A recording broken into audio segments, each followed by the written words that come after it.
Sejam bem-vindos. Hoje nós vamos entrevistar mais uma amiga, autora colaboradora do livro Construção pela Vivência em Terapia Familiar, e esta pioneira em terapia familiar se chama Maria Rita Seixas. Uma grande amiga, uma grande autora, e uma contribuição imensa para o mundo, para o Brasil, para a terapia familiar e de casal.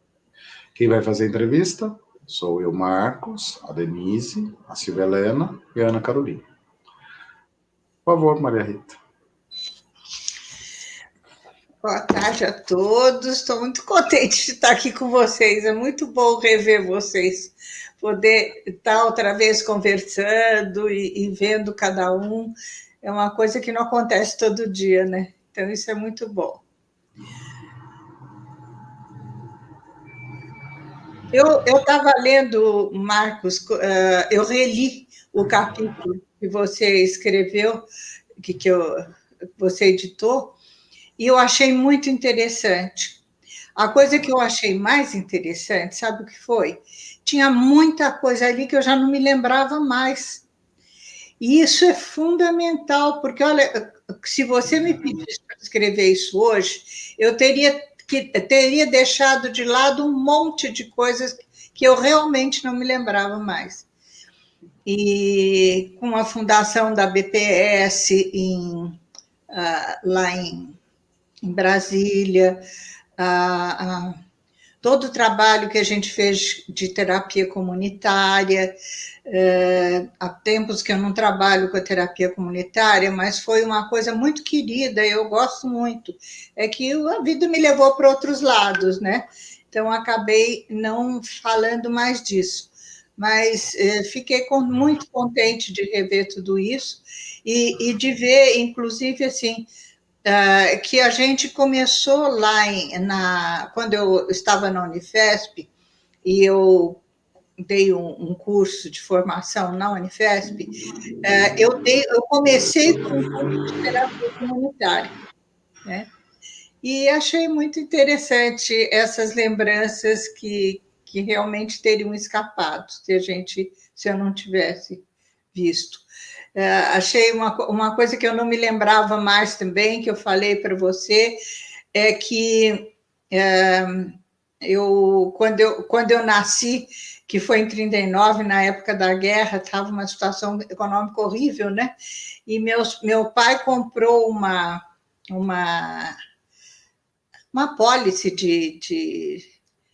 e saiu premiada, comprou com o meu nome, porque eu tinha nascido, né? E aí a Polis saiu premiada e resolveu a vida de todo mundo naquela época. Isso eu não me lembrava mais também. E é uma coisa interessante na minha vida, essa história. Gostei muito também de lembrar da formação das equipes, quando eu formei as equipes lá para abrir o curso na Unifesp. Foi muito interessante. A gente começou de início com um grupo que provavelmente era um pessoal que fazia psicodrama, todos eles.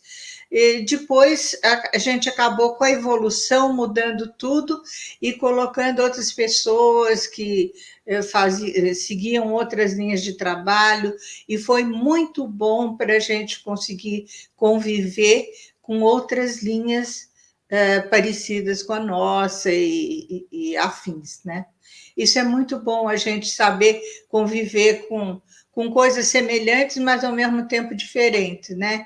E foi muito harmônico isso tudo dentro do nosso curso, foi muito gostoso.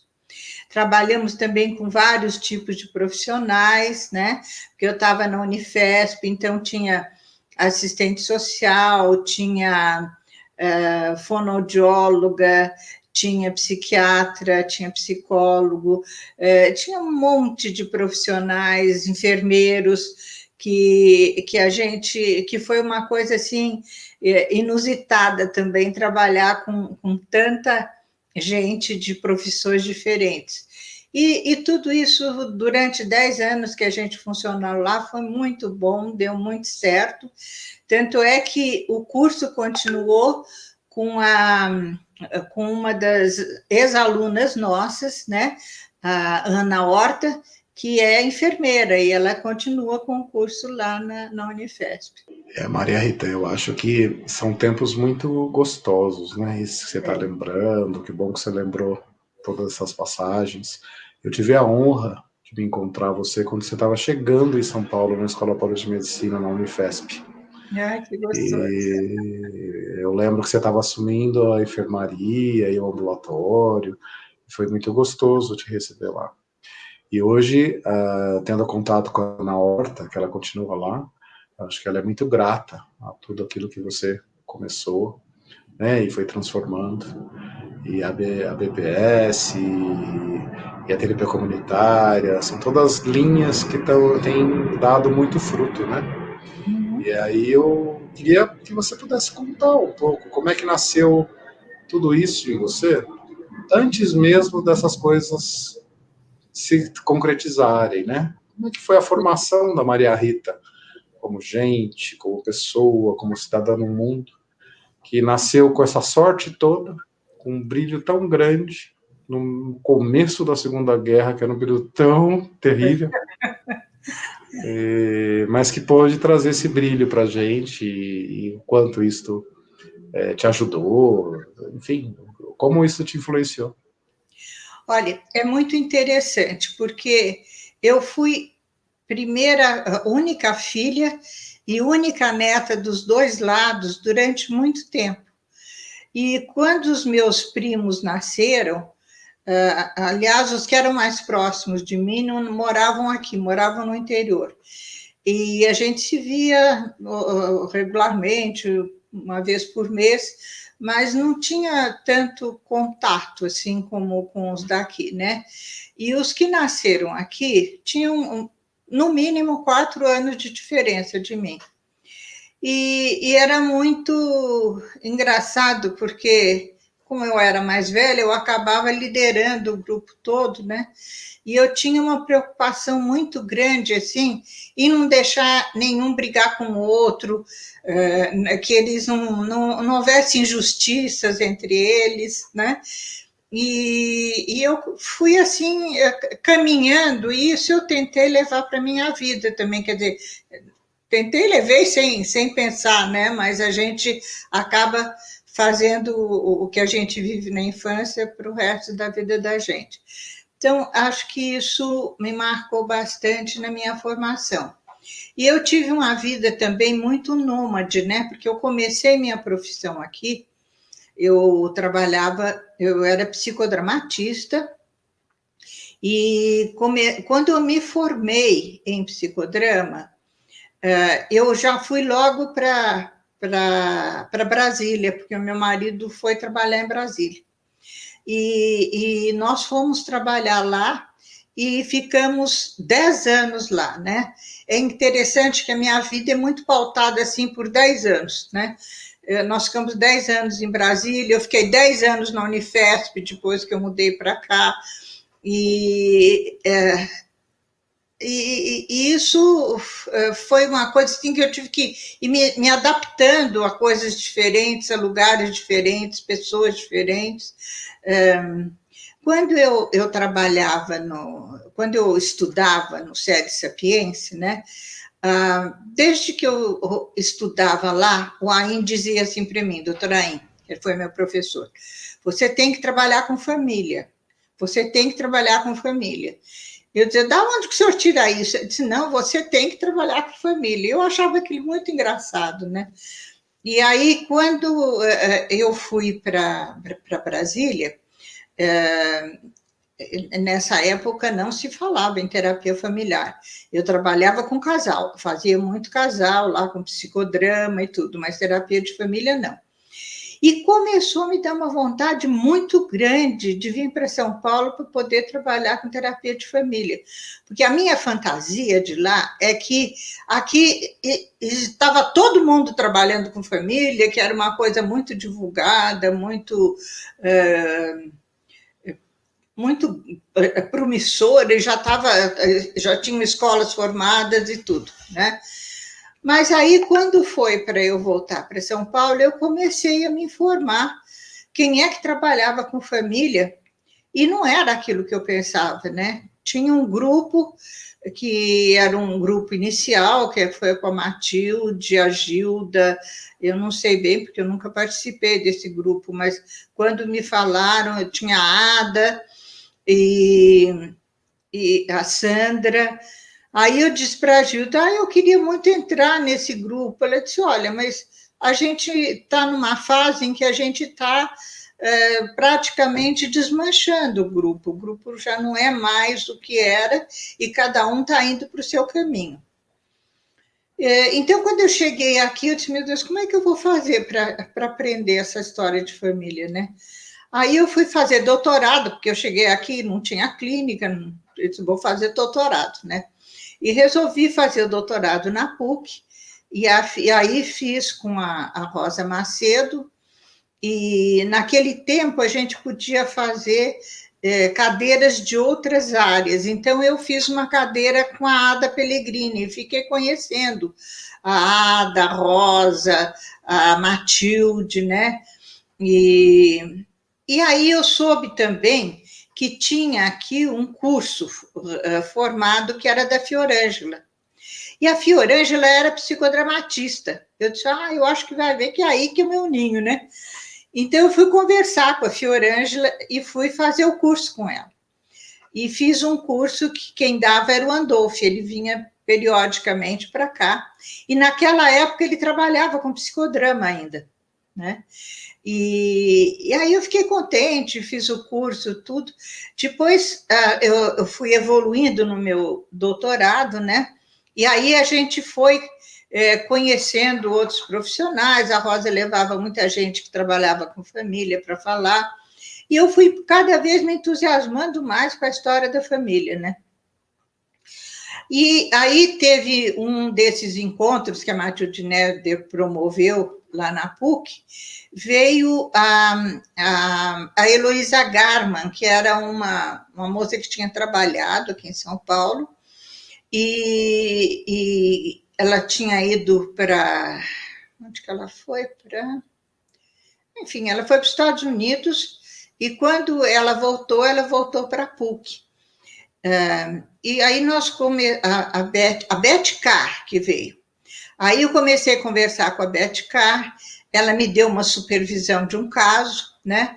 E aí ela falou com a Heloísa, que era amiga dela, que falasse com a Rosa para que eu entrasse no grupo da PUC, que estava começando a formar um curso lá, que ela achava que eu podia contribuir. E assim eu entrei para o grupo, saí do doutorado, já entrei no grupo da PUC. E aí foi muito interessante, porque a gente saía, a gente viajava muito, ia para a Argentina, fazia 1000 cursos, fizemos um curso enorme na Argentina, uma vez, quase um mês inteiro, ficamos lá. Foi muito bom, muito interessante. Isso unia muito a equipe também, né? A gente passear junto, jantar junto, era tudo muito gostoso, a gente ficava muito, muito unido. E nós começamos o curso da PUC, né? Até que, eu acho que uns 3 anos depois que eu estava na PUC, eu tive que assumir o meu lugar na Unifesp, porque quando eu vim de Brasília, eu fui transferida da Universidade de Brasília para a Unifesp, porque era a escola federal que tinha. Então, para eu sair de lá do federal, só podia ficar na Unifesp. E aí eu fui transferida para a Unifesp. Mas aí eu já tinha terminado o curso, já tinha estudado com esse monte de gente, já sabia bem o que era terapia familiar, né? Então eu disse assim, o que eu vou fazer nessa faculdade, gente? É só médico, eles falam uma língua que não é a minha, como é que eu vou ficar aqui, né? Aí eu perguntei se eles não queriam que eu formasse um curso de terapia familiar lá na Unifesp. E eles aceitaram, para minha surpresa, assim, eles acharam ótimo, né? Então, eu formei esse curso e fiquei com ele lá durante 10 anos até me aposentar, né? Então, foi assim, quer dizer, Eu acho que essa coisa de viver muito em família, porque a gente se reunia todo fim de semana religiosamente na casa das minhas avós, ou era uma ou era outra, mas a gente tinha reunião lá. E, e era muito engraçado, porque eu ficava meio no meio, assim, ó. Ora eu ficava com as crianças e ora eu era a caçulinha dos adultos. Então, jogava baralho com os adultos de vez em quando, né? Então, eu fui aprendendo a mexer com os dois mundos, né? Mas, assim, sempre uma família enorme. Uma vez nós contamos na casa da vovó, numa época de Ano Novo, num dia de Ano Novo, tinham 39 crianças. Crianças, né? E depois disso, eu era mais velha, só eu era casada e tinha um filho. Depois, todos os meus primos, que eu nem sei quantos são, é muita gente, tiveram muitos filhos também, todos eles. Então, vocês imaginam depois o que é que ficavam as reuniões na casa da vovó, né? E eu vivi a minha vida inteira, assim, eu acho que foi isso, na realidade, o que me motivou tanto a trabalhar com família, e eu gosto muito e trabalho contente até hoje. E eu achei que o importante era a gente divulgar isso. Tanto que eu fundei uma escola, que é a Escola de Sociodrama Familiar Sistêmico, e aqui em São Paulo, praticamente, eu dei, eu acho que uns 2 cursos, só no comecinho, quando eu cheguei. Porque depois eu fui para a Unifesp, eu disse, bom, eu não posso dar um curso aqui na cidade competindo com o curso da Unifesp, né? Então, eu comecei a dar cursos no interior. Eu dei em Araraquara, Presidente Prudente, Ribeirão Preto, né? E até hoje eu dou aula em Ribeirão Preto, tenho uma turma, e depois eu passei a dar aula no Ceará. Há 2 anos atrás, nós começamos uma nova turma no Ceará, né? Porque eu acho que é muito importante a gente levar essa coisa da família, esparramar para todo mundo, ensinar para todo mundo, né? Porque é muito importante que as pessoas saibam. Acho que a família melhorando, melhora o nosso mundo, né?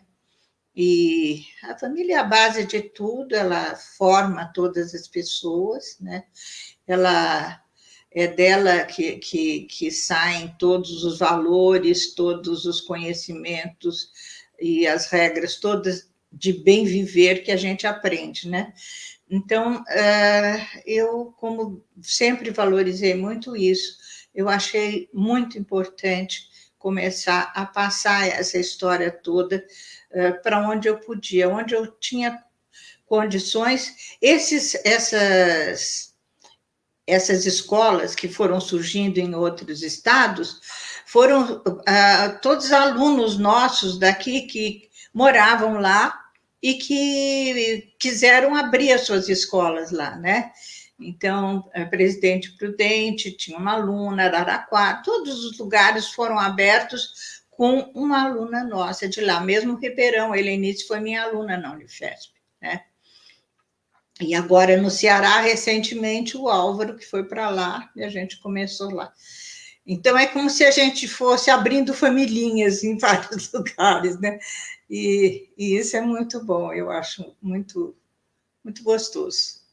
Bom, depois disso tudo, eu comecei a pensar como é que a gente podia levar a família para a rede pública, né?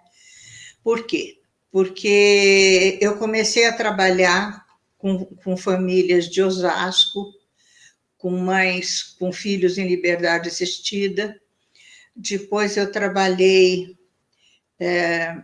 na antiga Liga das Senhoras Católicas, que hoje chama-se Educandário Dom Duarte.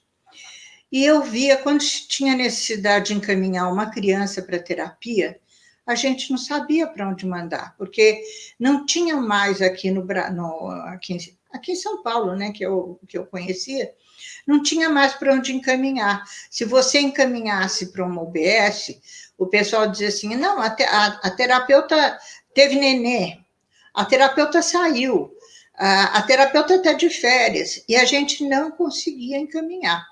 E aquilo foi me chamando a atenção, até que um dia, quando a Marilu Munhoz, na gestão dela, da PTF, ela fez um encontro sobre encontros família voltadas para o social. E aí eu propus, se o pessoal não queria formar um grupo para a gente começar a ver um pouquinho como é que era essa coisa de terapia e de família na rede pública, né?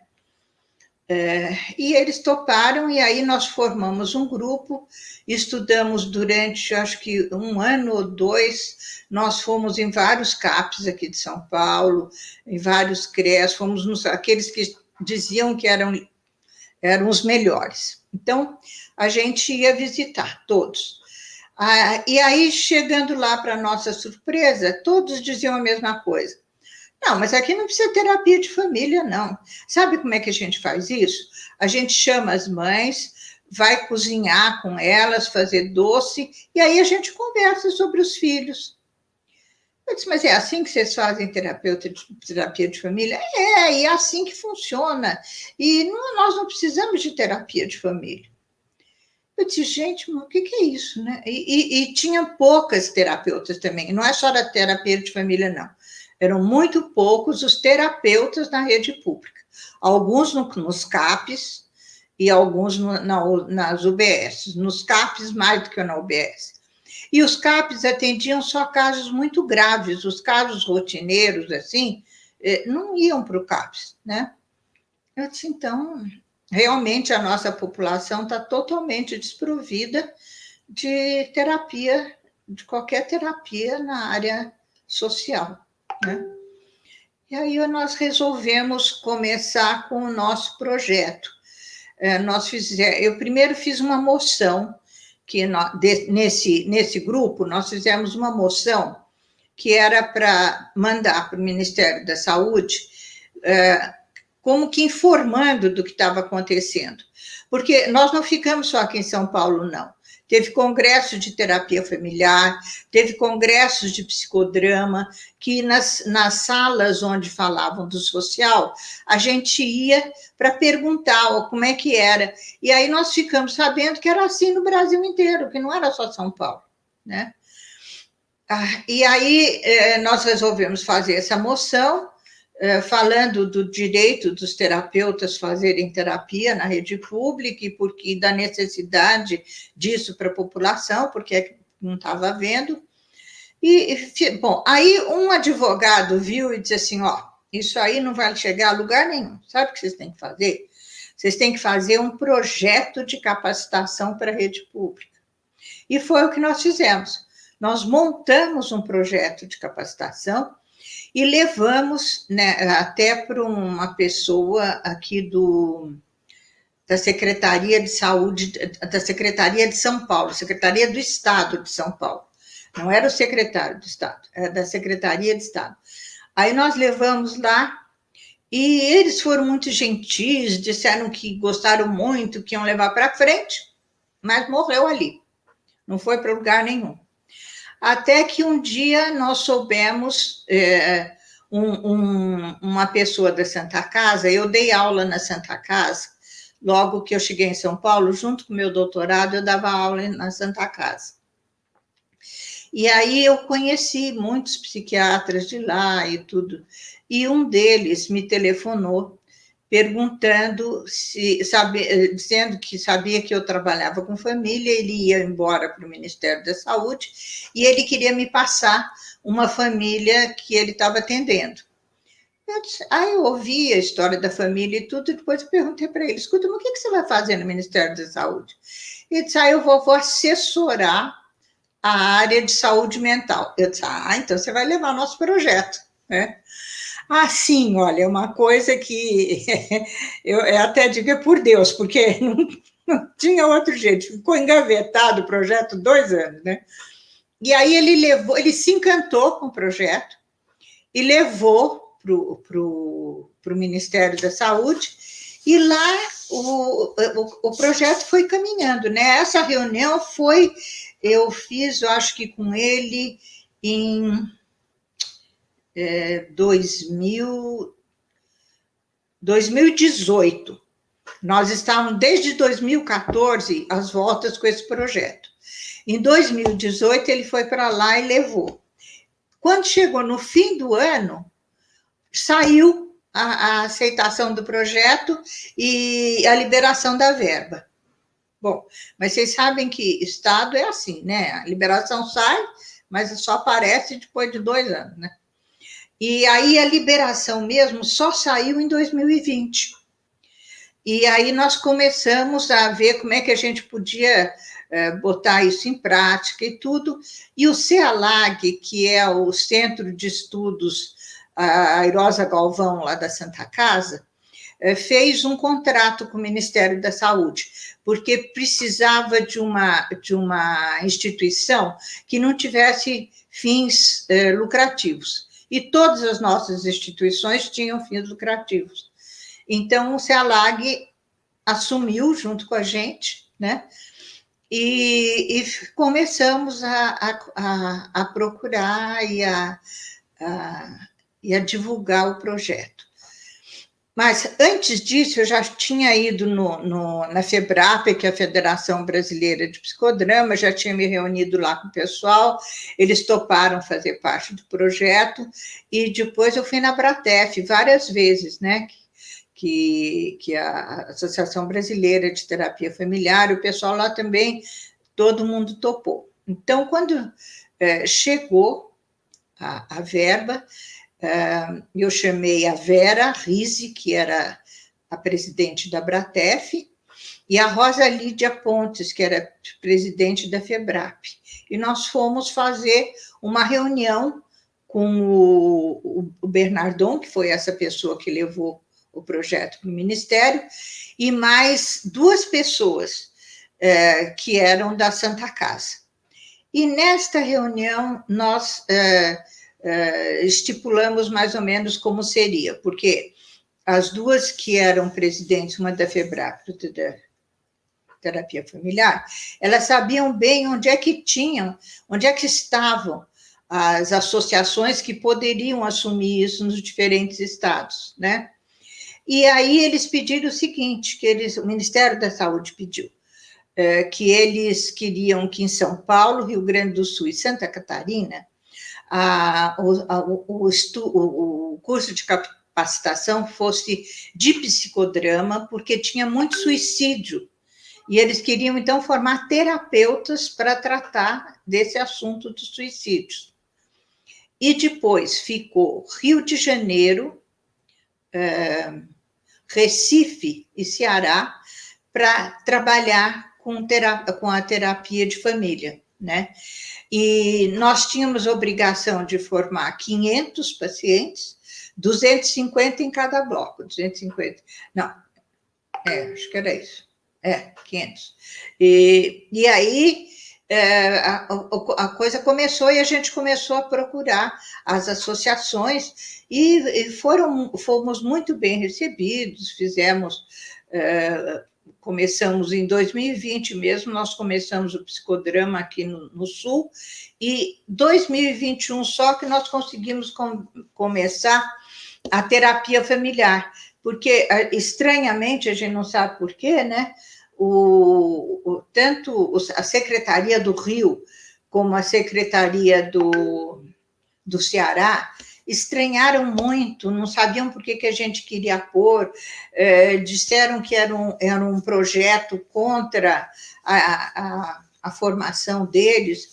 Bom, mas contra por quê, né? Porque nós estamos formando profissionais para melhorar a rede, como é que isso pode ser contra? Mas foi muito difícil. Tanto é que a gente começou nesses dois estados, a gente conseguiu, através das pessoas das associações, formar os grupos, porque as secretarias não mandaram um pouquinho assim de gente, né, para dizer que tinham mandado. Mas nós começamos, as pessoas foram fazendo um trabalho de campo e nós conseguimos formar os 2 grupos, né?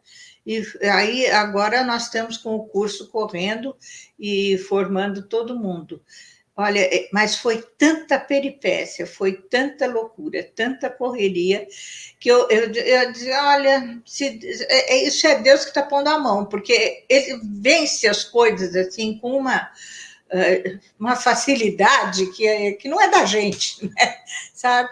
Com todos esses empecilhos, e está indo a coisa muito bem, graças a Deus, os cursos, e tem tanta gente na fila de espera, que nós estamos achando que vai haver uma segunda etapa desse curso depois. Nós esperamos, né, que a gente continue com essa sorte e com esse trabalho que eu acho que, porque realmente falta de aluno não é, eles estão loucos para começar os cursos. Então é essa. Maria Rita, Fala, bem. Eu estou encantada com uma coisa.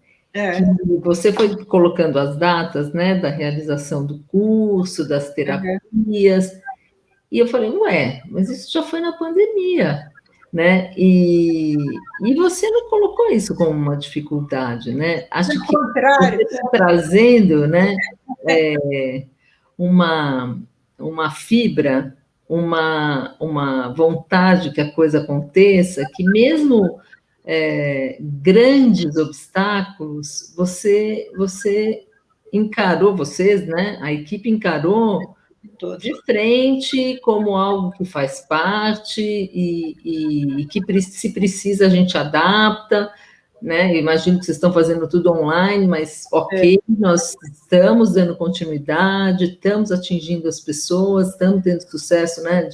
De realmente formar essas pessoas, então eu fiquei bem encantada com isso. E eu queria aproveitar, já que esse projeto acabou nascendo, né, em 2020 e se desenvolvendo, se desenrolando em 2021, acabou sendo um projeto que veio trazer soluções para esse período especial de sindemia, de pandemia que nós estamos atravessando.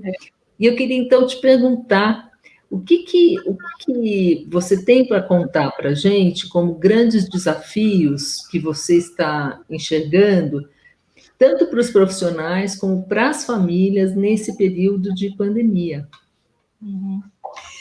Bom, para o projeto funcionar, a pandemia até ajudou, porque foi online, passou a ser online, a gente junta, o curso de Santa Catarina tem gente de São Paulo, tem gente do Rio, tem gente de todo canto. Da mesma forma, o curso do Rio tem gente do Brasil inteiro fazendo o curso, o que enriquece muito, né? Porque a gente fica trocando coisas com o Brasil inteiro. Bom, mas as coisas que a gente vê assim da pandemia é que existe muito estresse, principalmente na população com quem eles trabalham, que é uma população de baixa renda. Eu não sei se existe mais lá, eu estou dizendo principalmente porque é a população com quem eles trabalham, né? E a gente fica sabendo, assim, a dificuldade financeira, às vezes faz o pai ficar enlouquecido, né? E acaba batendo nos filhos, batendo na mulher, ou uma mãe que fica desesperada, né, porque não tem comida para pôr na mesa e mata o filho, né? Então são coisas assim bastante difíceis e também assim o fato de pessoas só pelo fato de ficarem trancadas dentro de casa, porque veja bem, a gente fica trancada dentro de casa. Mas eu, por exemplo, tenho um jardim, passei no jardim, agora estou voltando o fim de semana, que eu fui passar fora com meus filhos, né? Então, a gente muda de ambiente. Eles não. Eles têm que ficar, às vezes, numa casa que é quarto e sala, trancados dentro desse quarto e sala, com 4, 5 crianças, gente. Isso é enlouquecedor. Vocês já pensaram uma mãe que está com pouco dinheiro, fazer comida, acudir criança, lavar roupa, ter que trabalhar, porque ela tem que trazer comida para casa, né? É enlouquecedor. As pessoas ficam completamente assim, fora de si, com muita ansiedade, muito desespero mesmo. A palavra é desespero, porque eles não estão vendo melhora para eles, né? A vacina melhora, mas primeiro que não chegou até lá, né? Até o pessoal mais velho ainda que está vacinando. E segundo que não resolve a problemática financeira deles, e cada vez que tem um blackdown é pior, mas, por outro lado, a gente sabe que o blackdown é importante, porque senão nós não saímos dessa, né? Então, é muito difícil você ajudar essas pessoas. Mas a gente está indo, e eles estão se apoiando, eu acho que a gente tem conseguido alguma melhora com o trabalho que nós temos feito, que dá um certo ânimo para essas pessoas, né? Eles começam engraçado. O brasileiro é um povo muito bom, né? O que se formou de ONGs e de coisas na periferia ajudando esse pessoal é muito bonito, né? É muito bonito. E às vezes não trazem para lá coisas vindas daqui do nosso meio, não.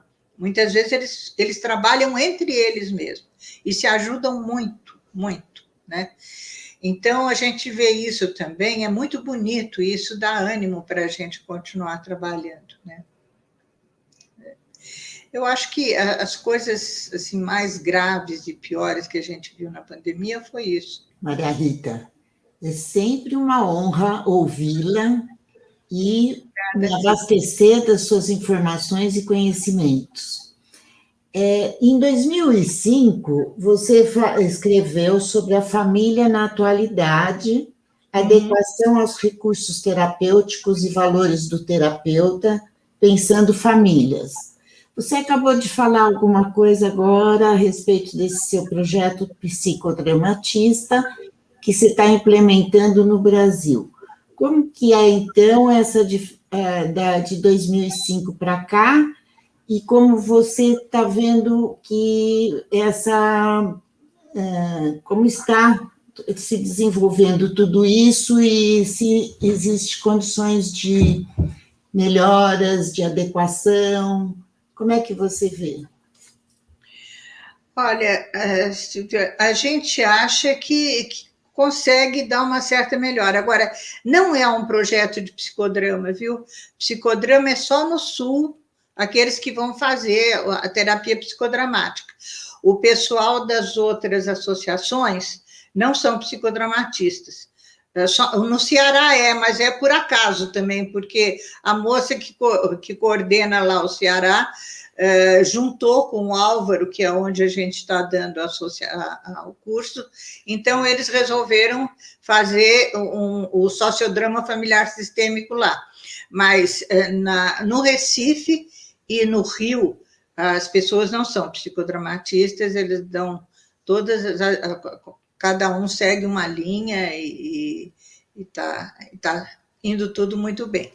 Olha, eu acho que, eu não sei, eu tenho a impressão, porque em 2005, quando eu escrevi isso, eu estava começando o projeto da terapia familiar pela paz, que até escrevi um livro, eu fiz um curso, né? Não é? Uma jornada de terapia familiar, isso mesmo, é esse aí. Eu fiz uma jornada de terapia familiar e depois eu escrevi, junto com a Maria Luísa Dias, nós fizemos uma organização disso e escrevemos o livro que saiu da jornada, né? E aí a gente já tinha começado a se preocupar com essa história da violência, né? Porque a gente trabalhando com a periferia, não é que tenha mais violência na periferia, mas eles escondem menos, a coisa fica mais clara, né? Aqui entre a gente descobre violência de pais depois de um certo tempo que você está trabalhando com a família. E lá não, eles já chegam contando tudo, né? Bom, então a gente começou a se preocupar muito com isso. Nessa jornada, eu consegui trazer a autora da lei, a Maria da Penha, que é a autora da lei Maria da Penha, ela veio para a jornada, contou muito a história dela para nós, uma coisa muito interessante, e aí houve um interesse muito grande em desenvolver essa área de trabalho. Eu fundei na PTF o GEV ProPaz, que era um grupo de pessoas de todas as associações que quisessem. Nós trabalhávamos para trabalhar um pouco mais como é que se faria terapia familiar para famílias com violência, né? Por isso que eu falei muito dos valores dos terapeutas, porque para trabalhar com isso, o terapeuta tem que rever muito os seus valores, né? Então, eu escrevi esse artigo falando sobre a importância dos valores para o terapeuta familiar.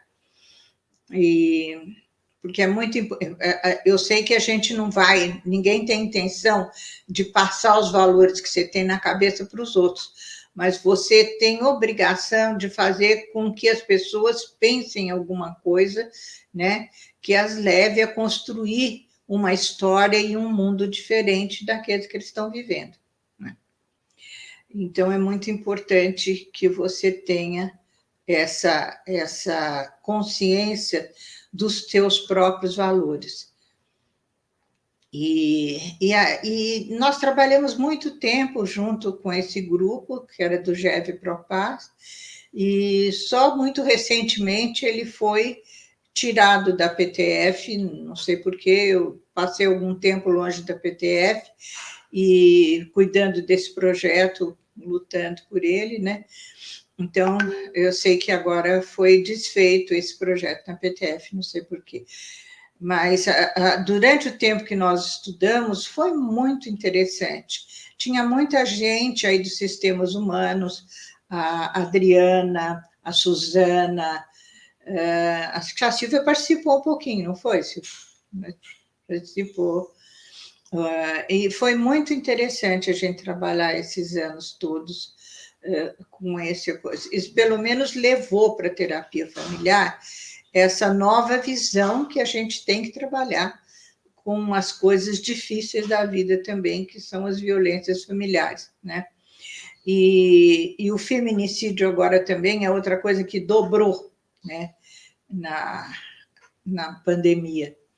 Porque o confinamento, gente, é uma coisa terrível para quem vive numa casa pequena, com muita criança, em 2 cômodos, é enlouquecedor, porque as crianças querem sair, as crianças não querem saber de ficar em casa, elas querem ir para a rua, os adolescentes querem sair, os pais não conseguem segurar.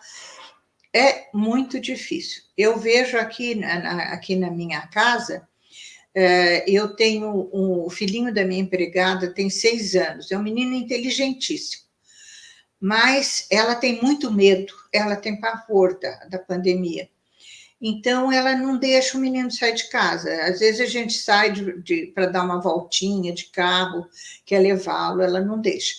Esse menino, ele tá desenvolvendo uma ansiedade violentíssima. Ele começou a roer unha do pé. Olha, eu tentei dar aquele floral de bar para ele, ela não dá, ela não acredita.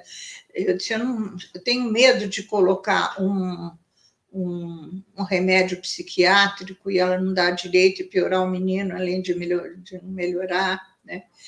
Mas ele, quando ele pode, ele vem aqui, porque eu fico muito aqui em cima trabalhando no computador e tudo. E ele fica lá embaixo. Quando ele percebe que eu parei de trabalhar, ele sobe a escada correndo e vem conversar comigo, né? Porque ele não aguenta, porque ele fica no computador assim o dia inteiro, o dia inteiro, o dia inteiro.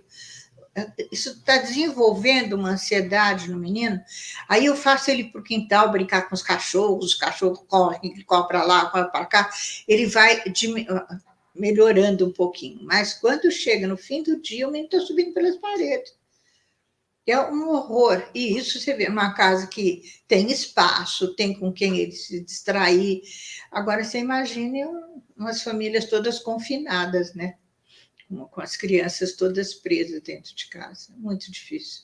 Maria Rita, estou ouvindo você falar desses cuidados, esse olhar tão particular e tão necessário a essas famílias mais necessitadas, e eu fico pensando nas famílias de classe média, nas famílias de classe alta. Eu tenho 2 crianças pequenas e ouço muitas histórias das mães sofrendo em dar o apoio para essas crianças em casa, como você disse, mas eu acredito que sejam demandas e ansiedades diferentes, né, das famílias que têm uma condição de vida melhor, uma condição social melhor, mas que também estão vivendo situações limítrofes, né? Inclusive em relação aos afetos e aos vínculos. Conta um pouquinho para a gente como que a terapia familiar, né, pode abraçar essas famílias e, de fato, propor um apoio e esse olhar que você falou, né, de fazer com que as pessoas transformem, né? Como que é esse caminho? Olha, eu acho que o jeito melhor de fazer isso é começar a trabalhar com essas famílias e contar uma nova história para elas, diferente daquela que elas têm consciência e que elas trazem para a gente, né?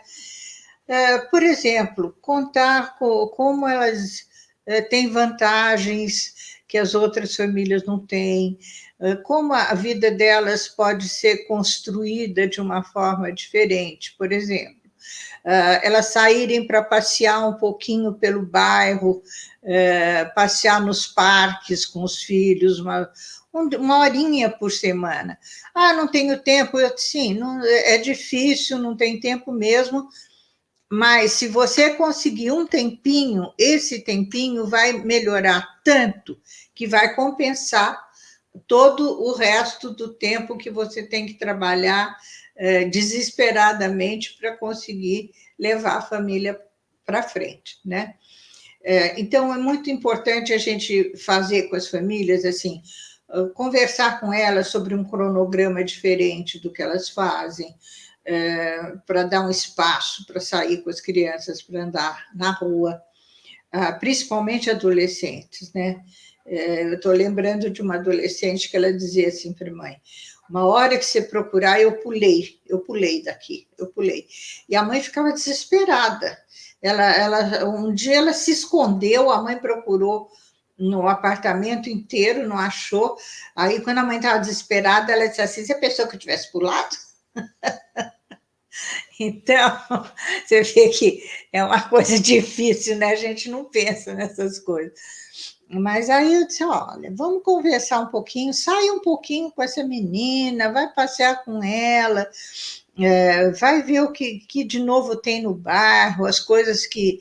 Ela começou a fazer isso, a menina começou a melhorar, começou a telefonar para as amigas, que ela não telefonava para amiga nenhuma, né? Então, se a gente... Porque a gente fica tão desesperado que você não vê as oportunidades que você tem na sua frente para melhorar a situação, né? E que não precisa ser muita coisa, não.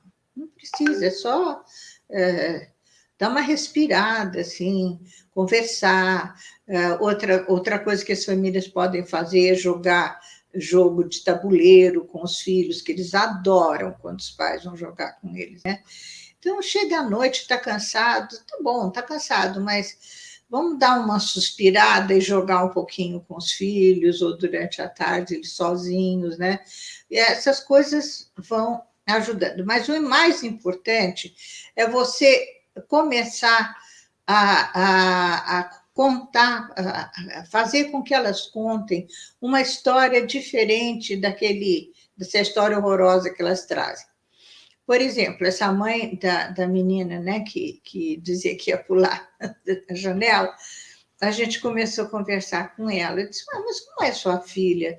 Ela conversa com você, vocês contam histórias uma para outra, vocês falam sobre a vida de vocês.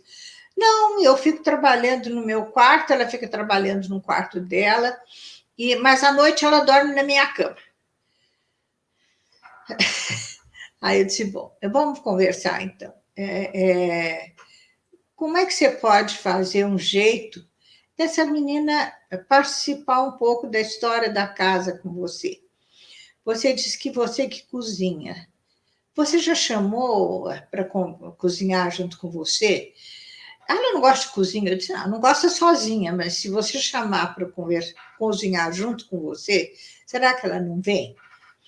Aí ela começou a descobrir assim, coisas que ela podia fazer com a menina, fazer doce, que ela não gostava de cozinhar, mas ela gostava de fazer doce com ela, sair para passear uma vez por dia, levar o cachorro para sair, não precisava levar só como obrigação, mas levar como um passeio gostoso, que a gente vai passeando, vendo coisas novas.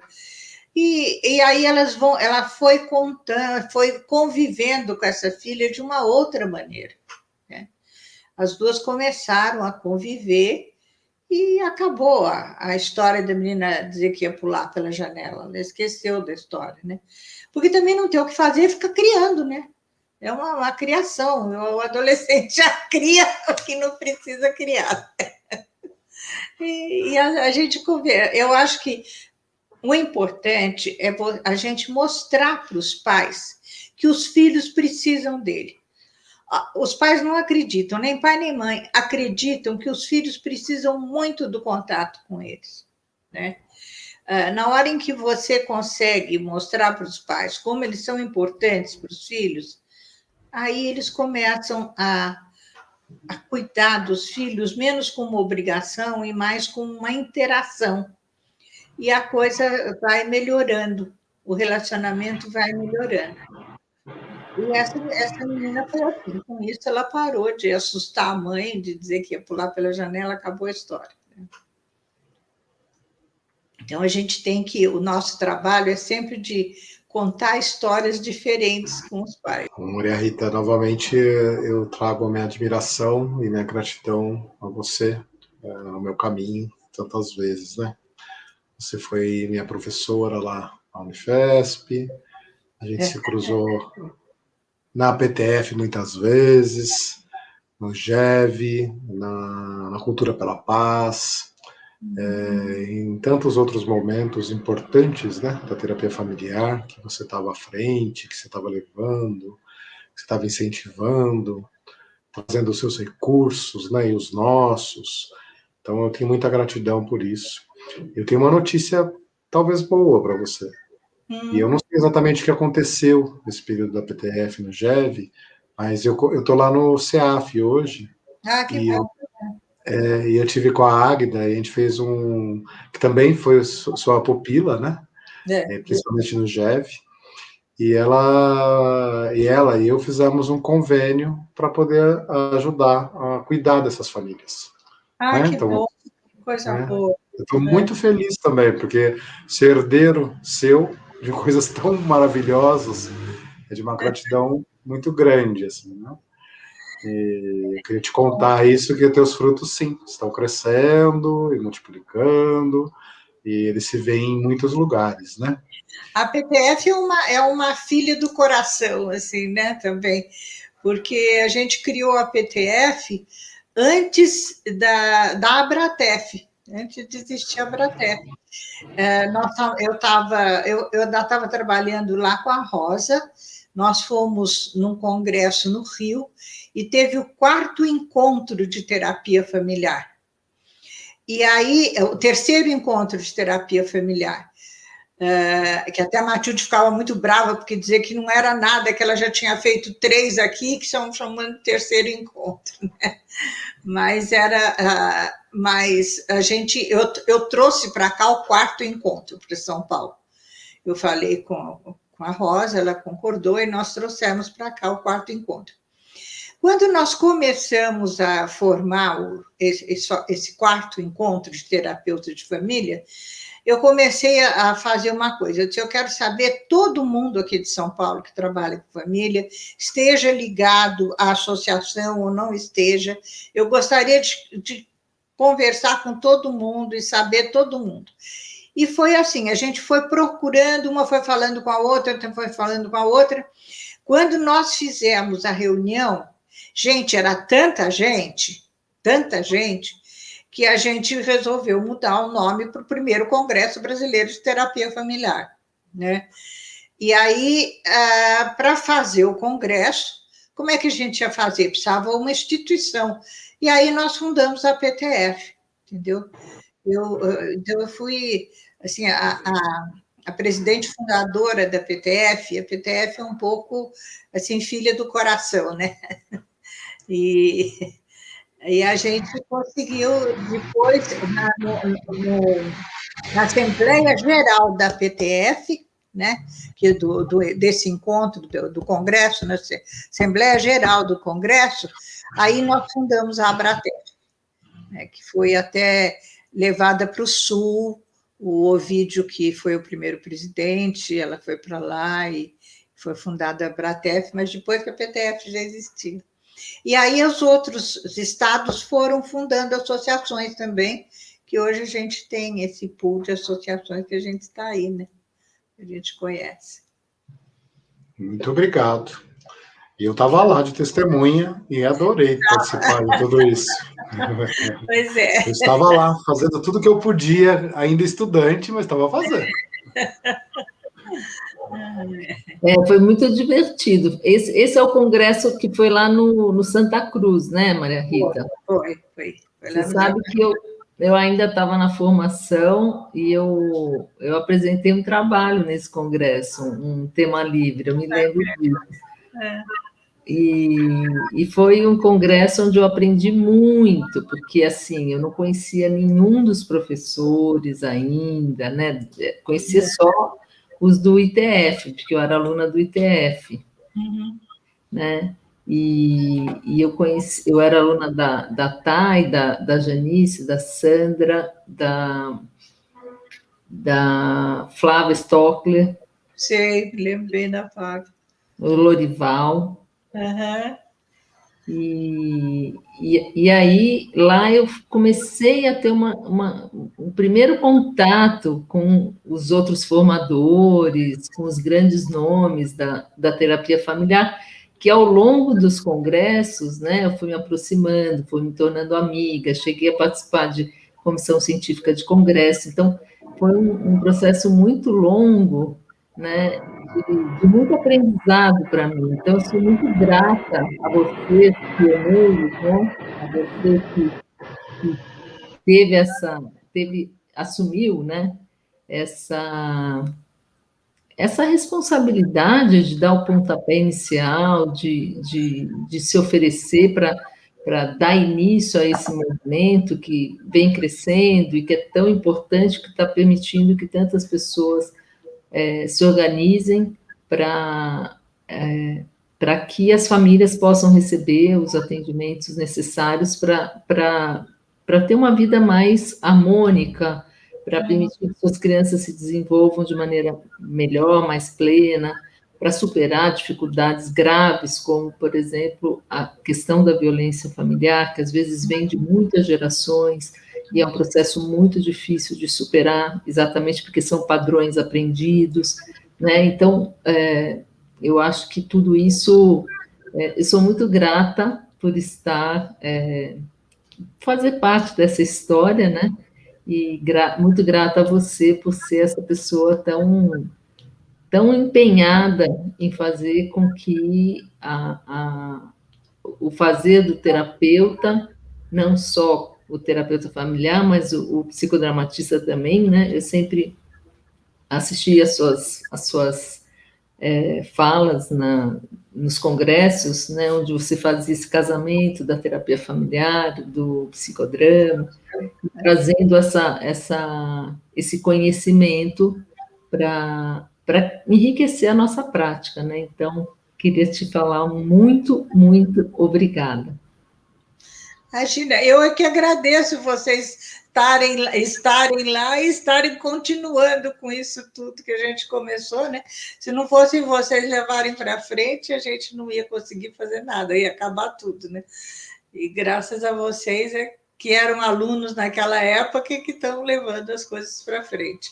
Eu me lembro do Marcos, uma vez no congresso, não sei se você lembra disso, mas você ainda faz aquelas massagens? Eu me lembro que eu saí cansada de uma coisa, aí você disse, deixa eu fazer um pouquinho de massagem, essas coisas. Foi muito gostoso, me lembro disso. Eram muito gostosas as nossas reuniões, porque a gente juntava todo mundo de todas as associações e conversávamos muito, trocávamos muito. Eu acho isso a grande vantagem dos congressos, né? Da gente poder encontrar os companheiros que trabalham em lugares diferentes, tá, gente? Então, eu estava te agradecendo, né? Muito obrigado. A entrevista ficou lindíssima. Obrigada. Queria te agradecer muito, né? E achar um jeito de se despedir, que é sempre parte pior, né? A gente se despedir. Mas ela também é necessária, né? Ela também faz parte da existência. Então, eu espero que a gente continue, todos nós juntos, a trabalhar pela terapia familiar, que é tão necessária, né, para a melhora do nosso país. Eu acho que realmente é quando a gente muda a família que a gente muda a estrutura de um país, né? E eu acredito muito nisso, e é por isso que eu tento abrir tantas frentes de família, né? Porque eu acho que é o que realmente faz a gente ter um mundo melhor, né? E ter famílias mais consistentes e melhores. E eu agradeço muito a vocês de a gente ter passado essa hora com vocês, foi muito agradável, muito gostoso, né? Principalmente nessa pandemia que a gente está todo mundo longe um do outro. É isso mesmo. Muito obrigada. Muito carinho. Obrigada, Maria Rita. Você quer deixar algum site, algum e-mail, algum endereço para o pessoal vai se capacitar nesse curso que você está fazendo? Olha, eu não estou com a associação aqui de São Paulo funcionando agora, né? Então, se alguém que tiver interesse nesse curso, realmente se comunicar comigo pelo meu e-mail. É ritaseixas@uol.com.br. Espero que a gente tenha bastante gente interessada para continuar esse grupo que nós estamos fazendo. Com certeza haverá. Isso. Muito obrigado. Então, acho que a gente pode abrir os microfones para a gente poder... Já abriu o seu, Marcos? Para a gente poder se despedir. Maria Rita, muito, muito obrigada. É muito gostoso ouvir como é que as histórias que a gente viveu foram nascendo primeiro como desejo dentro de você, como imaginação, como sonho, né? E como você foi aos poucos, com muita luta, apesar das distâncias, apesar das mudanças, você foi indo atrás das pessoas e se movimentando e se associando, né? Sempre buscando grupos para poder realizar esses sonhos, né? E só para lembrar, né, que um sonho que se sonha só é só um sonho, e você conseguiu sonhar junto e transformar em realidade os seus sonhos, né? E a gente, de alguma maneira, aqui estamos hoje podendo compartilhar um pouco dessa história que você construiu, ajudou a construir. Muito obrigada, eu fiquei muito contente de participar poder contar isso tudo e conversar com vocês, né? Muito bom. Muito obrigada. Maria Rita, então, foi uma honra e foi muito bom te ouvir, e é muito bom também tudo que você falou para os jovens terapeutas do Brasil, os jovens terapeutas internacionais que estão nos assistindo, que nós entrevistamos a primeira presidente da PTF, que a PTF foi criada dia 2 de junho de 1993, e estamos sabendo sobre a história, né? Isso daqui vai ficar nos anais da PTF, da Bratef, então eu quero agradecer muito a você. Muito obrigada por tudo que você contribuiu para a terapia familiar. Eu que agradeço, Silvia. Agradeço a vocês todos. Desde 1993. Eu não sabia disso. É por isso que a história é importante, né? Para a gente lembrar dessas datas, dessas coisas que vão passando. Isso mesmo. E nós temos feito tantos registros, né, Maria Rita? Oi? Nós temos estamos fazendo tantos registros importantes, né? Eu acho muito importante tudo que você está fazendo, vale a pena, porque é a nossa história que fica gravada, né? E a Ana Carolina, que eu não conhecia, né? Eu te conheci hoje. Você quer se Não. apresentar, Ana Carolina? Eu sou jornalista, Maria Rita. Sei. Eu sou... O Marcos é meu terapeuta, me acompanha já há um tempo, virou um grande amigo, e quando ele começou a pensar nesse projeto das entrevistas, ele me convidou para fazer parte dessa equipe. Me sinto muito honrada, eu estou aprendendo muito com vocês que são nossos convidados, nossas convidadas todas, só teve o vídeo por enquanto que passou por aqui, mas eu aprendo sempre com o Marcos, com a Silvia, Helena, com a Denise, e cada encontro, cada entrevista dessa, como a sua agora, me faz pensar muito. É muito bom ouvir as histórias, é um outro olhar, né? Muito diferente do que eu, como não sou terapeuta, estou acostumada. Então, me sinto muito honrada de poder participar dessa equipe e de ter a oportunidade de conhecer vocês um pouquinho mais de perto. Apesar da tela, né? Eu queria que a gente estivesse tomando café num lugar bem gostoso, mas eu fico muito feliz com isso. É muito bom ter o seu olhar diferente e você poder levar o nosso também para a sua profissão, né? Mais uma porta que se abre, né, Carolina? Sim. Mais sementes indo para o mundo, né? E mais profissionais vindo para perto da gente. É muito legal. Prazer te conhecer. Prazer foi meu. Gostei muito da sua fala. Eu também sou muito admiradora das famílias. Acho que eu compartilho aí do seu pensamento, que a gente, cuidando das famílias, a gente pode conseguir grandes transformações. Muito bom. Você tem muito para onde levar esse pensamento, né? É uma responsabilidade, né? Mas a gente vai falando, vai espalhando. Tá bom. Então, muito obrigado, Maria Rita. Muito obrigado, Denise. Um beijão para vocês todos. Um beijão. Obrigada. Obrigada.